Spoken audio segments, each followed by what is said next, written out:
And I'll start with the basics here. There are some things that are just very, very different in developed markets and emerging markets, right?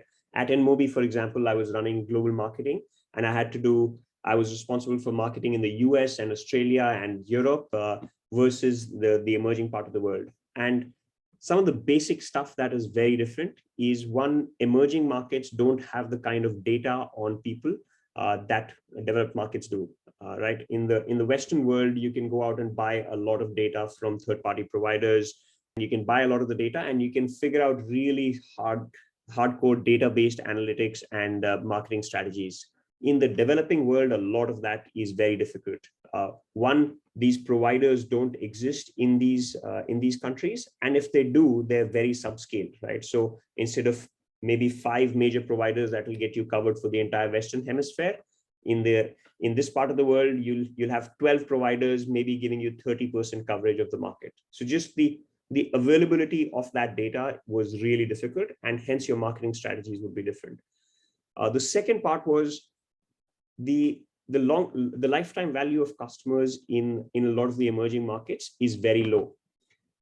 And that really has to change your strategy, because going after deep penetration in a Western market is a really, really good strategy. Because the market is deep and you can get a lot of value from the customers, unless you're selling something very, very specific and niche. But the markets are relatively deep. In a lot of the emerging markets, you're mostly, if you're targeting a Western sort of LTV, you're looking at maybe 5 to 10% of the population tops. And if you then want to drop your LTV, then you may add 10 more percent, right? So you're mostly going after the top 15 to 20%. And then after that, the LTV is just so small that you really have to think about whether you want to go after that customer. And if you do, then what all can you sell to them to make money out of them? So that's a really, really big difference. And then the third part is the markets are really, really fragmented. And for those of you who will run marketing or product marketing organizations in the future, I can tell you about a difficult conversation you're going to have with your head of Asia, where they'll be asking for a lot of headcount, right? Compared to what, if you're running a $100 million business in Asia and a $500 million business in the US, you'll ask for the same amount of headcount in Asia. And the reason for that is the language barriers are so high and the markets are so different in local restrictions or public policy and market expectations, that one person cannot solve for Japan and China and Australia at the same time, right?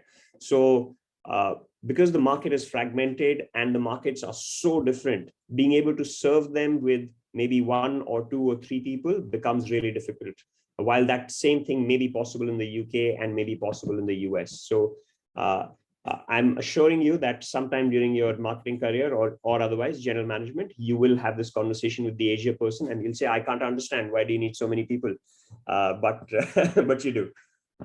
So those are some of the big things that I've seen in how emerging markets and how you structure the organization, what kind of customers you go after, and whether you have the right data to go after them. It's very, very different between these markets.